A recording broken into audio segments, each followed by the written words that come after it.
Hi there. If this is your first time here, welcome to the Parenthood and Relationship Podcast. I'm your host, Markella Kaplani, a psychologist, a parenthood and relationship coach, and a parent myself. Together, we explore the transformative journey of parenthood and its profound impact on our relationship with ourselves, our partners, and our children, so that we can be present and show up as we envision without having to do more. Let's get into today's episode. Hey there, and welcome back to another episode of the Parenthood and Relationship Podcast. Today, we're going to dive into something that every couple faces after having kids: communication struggles.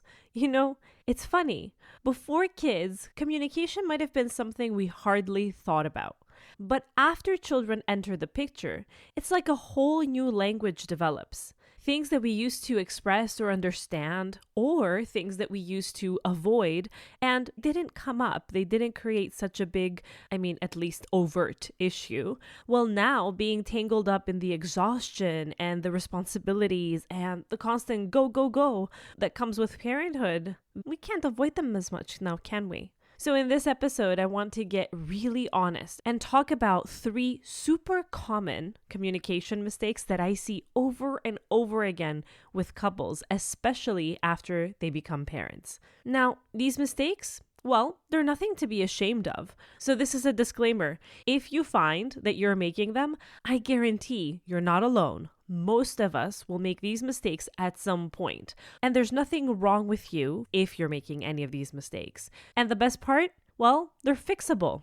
My goal is to help you and your partner reconnect in a way that feels genuine and aligned, even in the chaos of parenthood, especially in this beautiful chaos of parenthood, I would say, because parenthood presents this amazing opportunity for self-development and for us to evolve as individuals and as couples. And so these communication issues that we may be facing now, we might think that it's because of having children. Sometimes we might even blame, whether directly or indirectly, our children for these communication issues that seem to have spurred up ever since we became parents. And there is truth to that partly, but not exactly. Meaning, our children will reflect back to us all those things that need to be resolved, whether they are personal or relational. And so yes, from that perspective, our children did create certain things that we have to look at. And in that regard, yes, you could say that it's because of the children that we might find ourselves in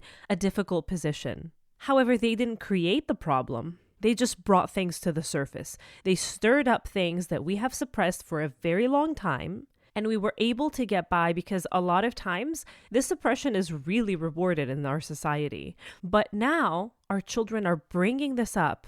And so long as we blame our children, or we blame the system, or we blame the situation and how things are and how difficult the whole parenting gig is, what we fail to do is to see this as an opportunity to recognize all those things that are standing between us and the person that we want to be. So, did I manage to convince you? If I did, let's get into it, shall we? All right, so let's start with the first communication mistake that sneaks up on so many couples after kids come along, and that is lack of appreciation. I'm taking a purposeful pause here because I see it in both men and women that the number one thing that they bring up in our sessions is that they don't feel appreciated for what it is that they do. And I get it, this one might sound small, but trust me, it can have a huge impact on how connected or disconnected you feel as a couple. So here's the thing. Before kids, it was probably a lot easier to notice the little things that your partner did for you. Maybe they'd bring you your favorite coffee, or they would plan a spontaneous date night. And it was easy to say thank you or to show them that you appreciated their effort. But after kids, well, suddenly the focus shifts, right? And the baby, which needs more feeding, and then the laundry that is piling up and running on no sleep, well, then showing appreciation just doesn't come as naturally. When we're in survival mode, naturally we are looking to be cared for, and it feels like we're drowning and we're barely making it through. So it's kind of like, if you think about it, if you've heard of Maslow's hierarchy of needs, where you need to first make sure that you've got shelter and that you are safe and that you are fed before you can start looking into other things like your emotional state and your well-being and spirituality, for instance. Well, in that same way, when we're in the thick of it and the children come along, and I'm not just talking for the baby phase, but I'm also talking about toddlerhood and then multiple kids and all of these things. There's a lot of focus that shifts on these day-to-day tasks, and especially when we're running on fumes, this is survival mode. We haven't covered our basic needs just yet, so that we can go on to looking at our relationships and our emotions and how we're going to be well together. Now, I get it that this may sound like an excuse, but it really isn't. It's really important that we understand why this is happening, because the lack of appreciation that either one or both partners feel is going to impact how they feel that they are perceived by the other person. What do I mean by that? If I have shown you appreciation for the entirety of our relationship, and I very often was vocal about it, but I no longer am, it's very easy for you to take it personally. To think that if Markella is no longer showing me appreciation, something changed. Maybe she's mad at me. Maybe she no longer loves me. Maybe I've done something wrong and she's not telling me. And I will resent Markella for it because she's the one that changed, right? So it's really important to understand the reasoning why your partner may no longer be showing you this appreciation. And let's be real, when both partners, when both of you guys are running on fumes, it's so easy to start feeling like you're the one doing everything and that your efforts are going unnoticed. Your partner might be feeling the exact same way. This lack of acknowledgement can build up resentment over time. It's not intentional. Life just gets in the way. But what happens is, without even realizing it, you both start to feel unappreciated, even if you're both working very hard in your own ways. So, what's the fix here? Well, it's simpler than you might think. You can start by bringing appreciation back into your daily routine. And no, I'm not talking about grand gestures or long, drawn-out thank yous. It can be as simple as taking a second at the end of the day to say something like, "Hey, I saw how you handled the dishes while I was putting the baby down, and thank you so much for that." Or, "I know today was rough, and I really appreciate how you managed to keep everything together." Now, I know that a part of you may be feeling hurt by your partner, and so there may be some of you listening to this saying that, "No, I can't thank him, I can't thank her for just doing the dishes while I was putting the baby down when I've done so many things. We're supposed to be equal partners, and we were supposed to be doing all of this together. Why would I thank them for that? It's a given they should do it." Well, I'm not going to argue with you on that. In an equal partnership, of course, there's going to be division of labor. And yes, maybe they should be doing it. I'm not a fan of the word should. But yes, maybe if you're doing one thing, they should be doing another. That doesn't mean that they don't deserve appreciation. They don't deserve to be acknowledged for doing it. So respectively, the partner that's putting the baby down, it would also be great if they too received some kind of appreciation, like, "Thank you for putting the baby down today. I wasn't up for that, and I really preferred to do the dishes," for example. Somebody would have to put the baby down. And if I withhold my appreciation about the dishes or about the baby or about whatever it is, about something so simple that, oh my God, I shouldn't be thanking you for it. You need an applause for that simple thing that you did. And now that I'm saying this, please think in your mind. Don't you say that in your mind sometimes? Haven't you potentially even said it out loud to your partner that, my God, you want to be congratulated for every small thing? Well, who does it hurt? Does it hurt to congratulate, to applaud, to appreciate, to be grateful for something that your partner did, even if that something is simple, even if that something is a given in your mind, that partners should be doing these things? Okay, I'm with you. But There's nothing to be lost in being grateful for something that someone did, even if you want them to do it, and even if it's been something you have agreed upon. What I see is that sometimes there is this fear that if I show you appreciation about something that is simple, about something that's a given, about something that we said you were going to take on anyway, that you might believe that this is something so great and so out of the ordinary that you get to choose if you'll do it or not. It's basically a power struggle. We feel that if we are showing appreciation, we are raising the other person so high that they have the upper hand, that then they get to choose what it is that they do and they don't do because they've been made to feel like they do a lot. How does that sound for you? I would like for you to let me know. So feel free to contact me on Instagram or by email. I check each and every one and I reply to each and every one. I would love to open up a discussion.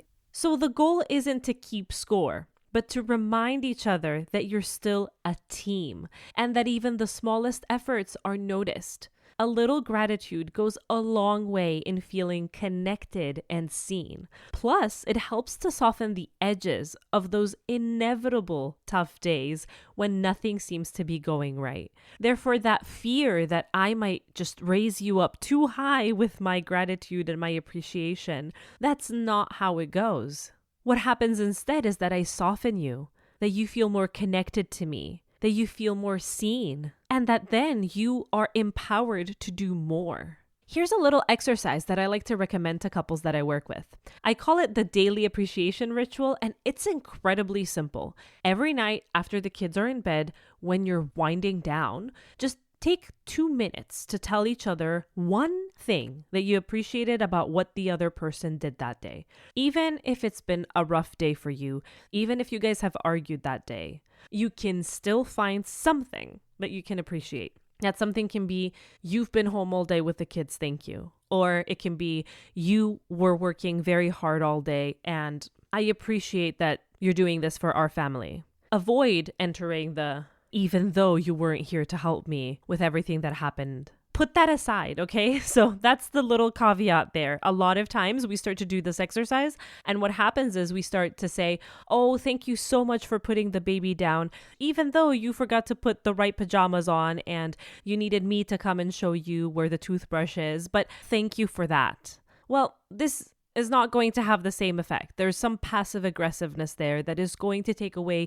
the entire point of this exercise. So make sure that before you have that conversation, you filter out those disclaimers, those caveats that you might feel compelled to apply. Again, that happens because we feel like if I thank you for this one thing that you did, but in that thank you, I don't note the things that could have been better or the things that were wrong, I'm telling you to do it again in the wrong way. There's a time and a place for us to discuss the things that could improve, and it's not at the moment where we're trying to connect and we're trying to show each other appreciation. Another tool that you can try is what I call the weekly check-in. This is where you and your partner set aside about 15 to 20 minutes once a week. No phones, no distractions, and you talk about how the week went. That would be a better place where you guys can discuss the things that needed to improve. So if in our daily appreciation ritual, I've been thanking you for all the things that you've been doing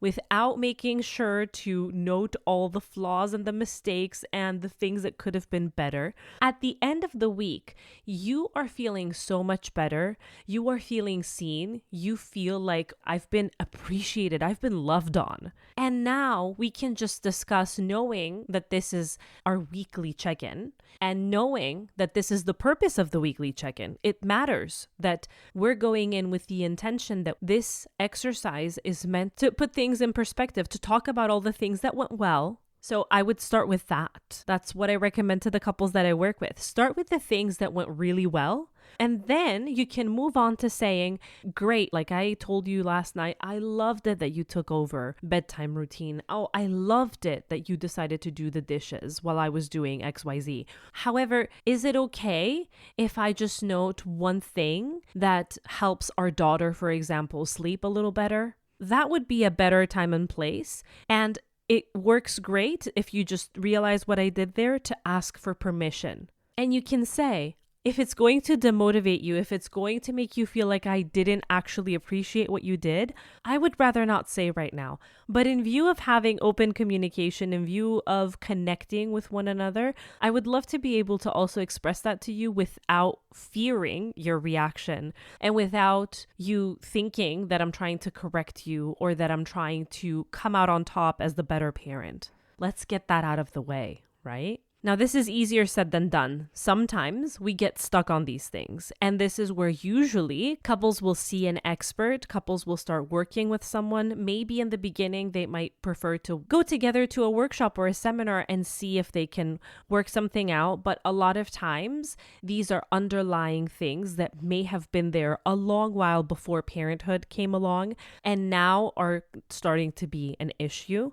It might be easier said than done to not get triggered if I point something out that you did quote unquote wrong in my eyes with my truth, but still I consider it wrong. I point it out to you and I ask you not to be aggressive about it, not to get triggered. If that's not something that we can get past, if you do get triggered, it's not just your fault. There's also something happening in our dynamic. Maybe there's something happening in the way that I express things. Maybe there's individual history coming from your family of how confrontation was handled. Situations where history from my family on how situations were handled and the way that I express something that we need to delve on so that then we can see how we have been communicating. And that's exactly how my program, the Couple Deep Dive, helps. In the situation where we see that there is a lot of past history or trauma or personal issues that may be getting in the way,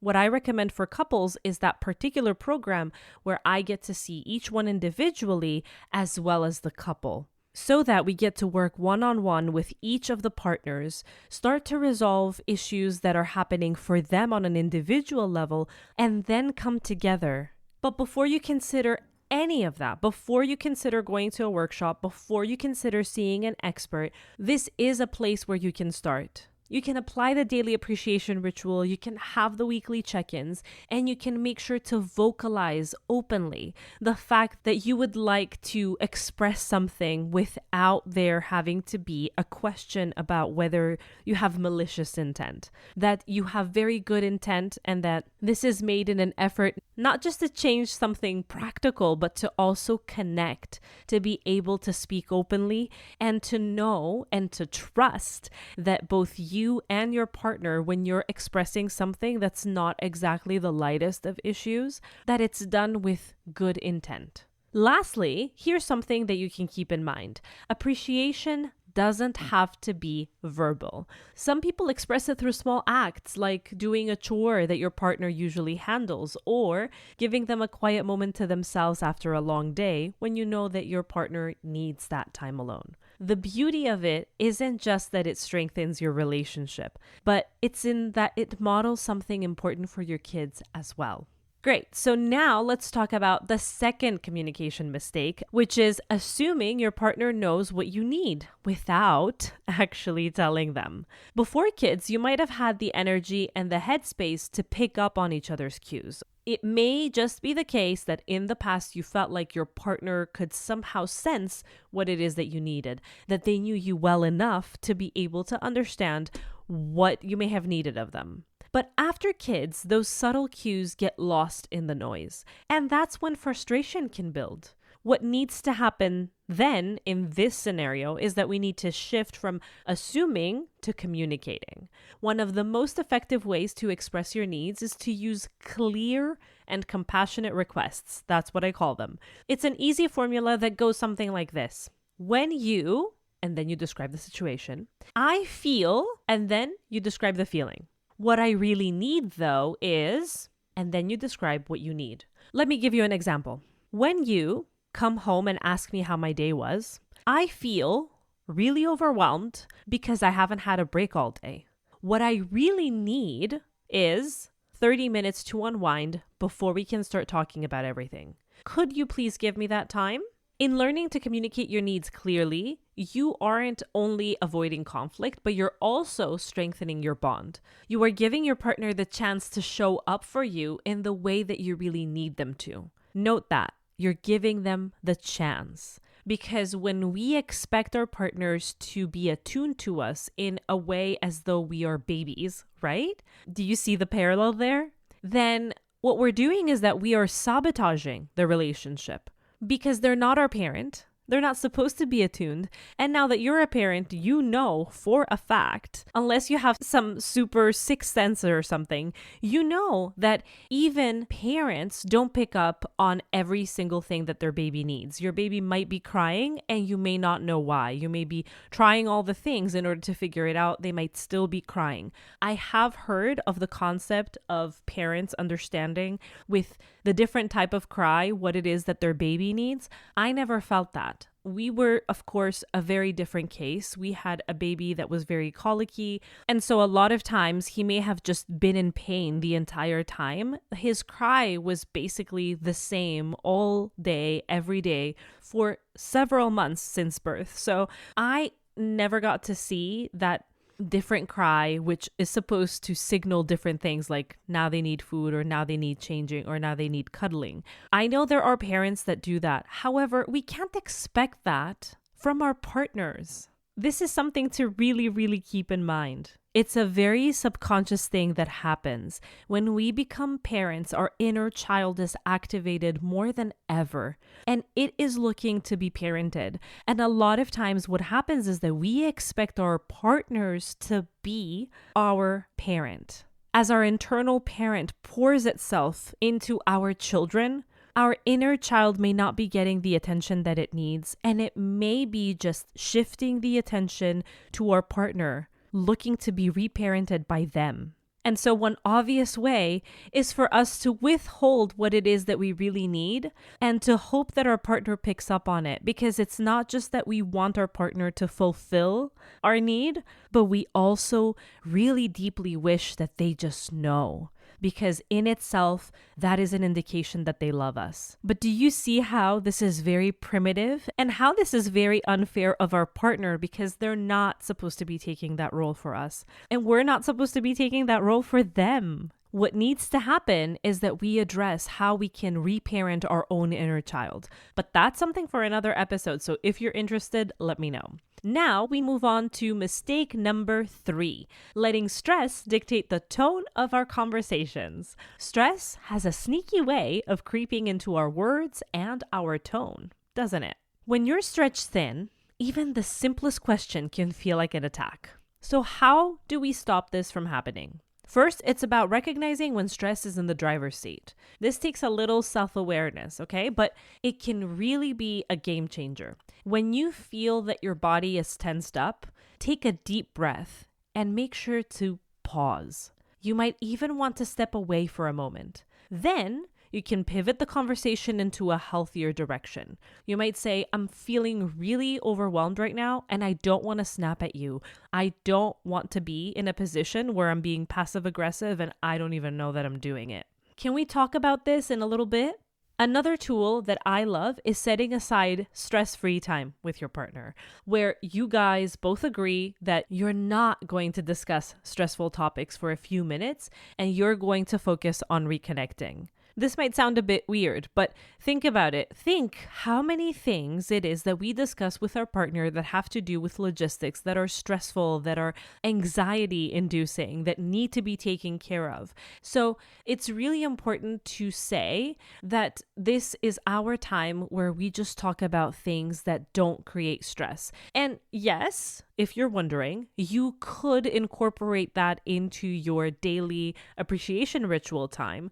Hopefully, that appreciation ritual time is not stress-filled, but sometimes even the fact that I'm mentioning the bedtime routine and I'm thanking you for it, the bedtime routine may have stressed you out and it may be triggering in some shape or form. So you might want to avoid that. You may also just want to meditate as a couple for 5 minutes. So go on YouTube, find a 5-minute meditation, do it together, and then just have a little bit of time where you guys can discuss things and make sure that if the stress levels start to rise, if there are triggers that are being pushed on, that you vocalize that in that moment. And this is also if you don't know exactly what triggered you. So sometimes we think, I don't know what it is that they said that has set me off, so I have no right to tell them to stop. That's not true. You can simply say, look, we were doing just fine in this conversation up until now. Right now, somehow I feel triggered. I don't know what it is that triggered me.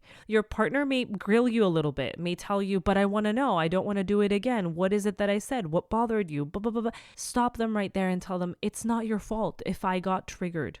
And please give me the space so that I can figure it out. Because if we continue this conversation, it could go really south. And if it does, then we will both feel validated in our own corners about what it is that just happened. But I don't know that I'll be able from that space to ever figure out what it is that triggered me. But if we can step away from it now, end the conversation here, and I can be left with this feeling, maybe, just maybe, I stand the chance to figure out what it is that triggered me, and I can come back to you.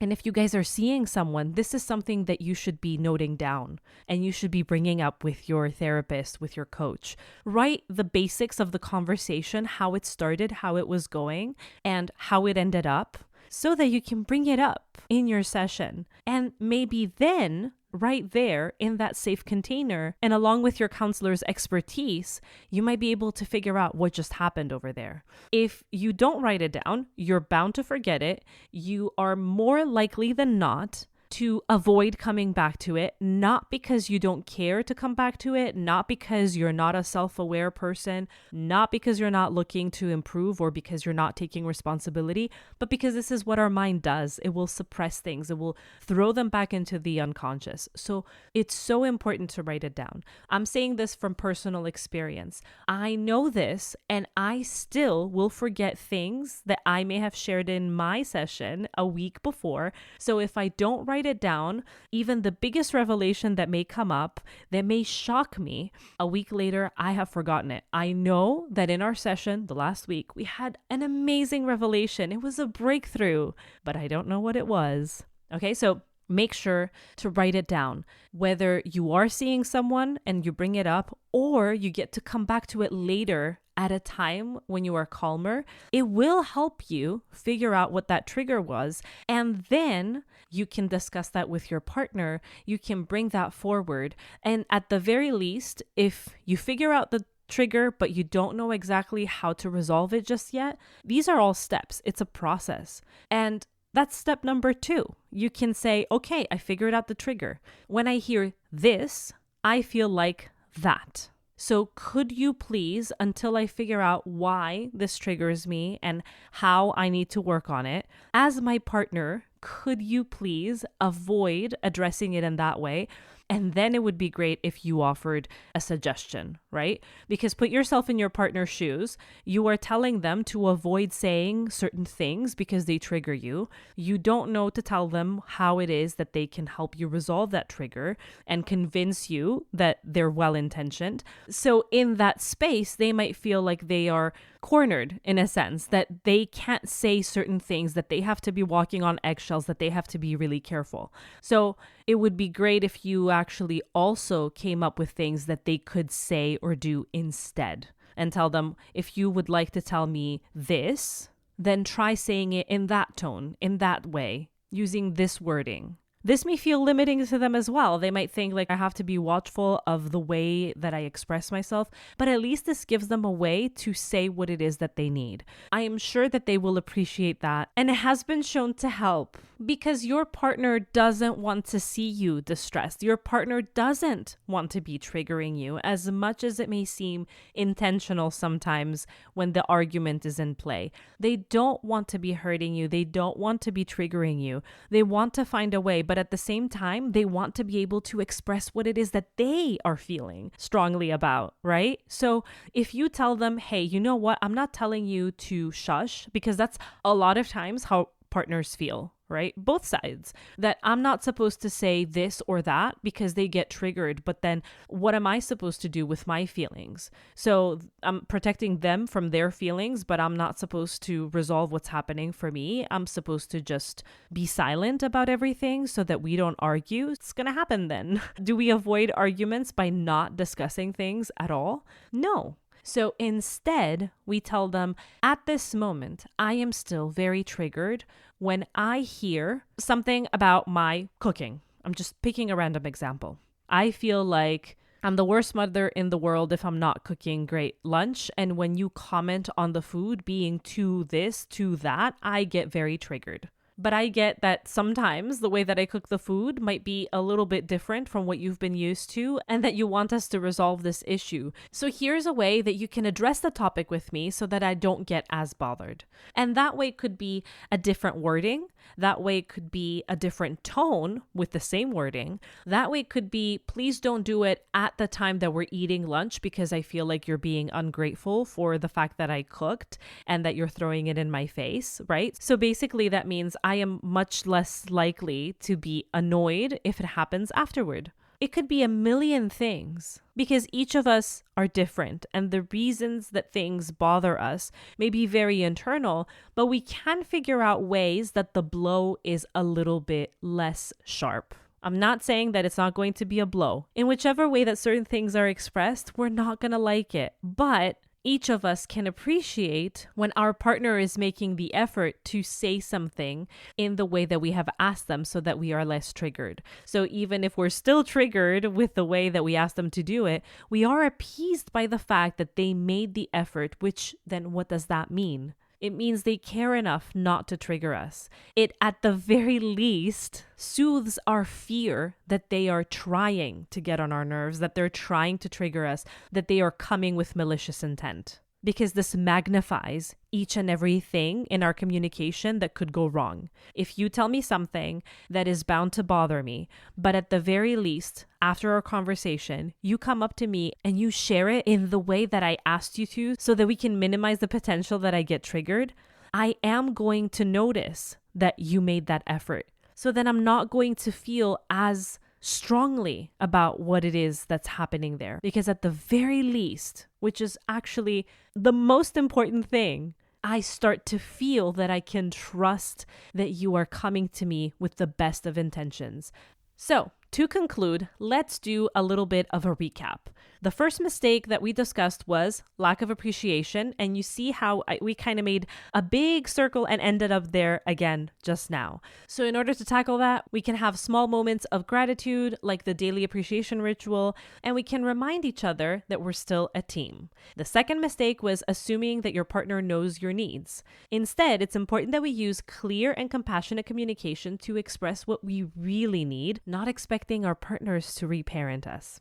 And mistake number 3 is letting stress dictate our conversations. And the way to reconcile that is to recognize stress in the moment and to use tools like the pause and pivot technique to shift the conversation. As your journaling exercise this week, I want you to pick one of these strategies and put it into practice. Write down in your journal whether you'll be using the daily appreciation ritual or the pausing before you snap, or whether you will be doing the weekly check-ins. Each small step helps to build a stronger foundation for your relationship. And if you're ready for the next step, if you're ready to enhance your communication skills and get some more personalized strategies that fit your situation and your communication style with your partner, visit markelikaplani.com/couples workshop and get yourself on the wait list for my live hands-on workshop that I do with couples in order to enhance communication, where in just one session, we get to establish better communication, reconnecting to ourselves, to our partner, and our children.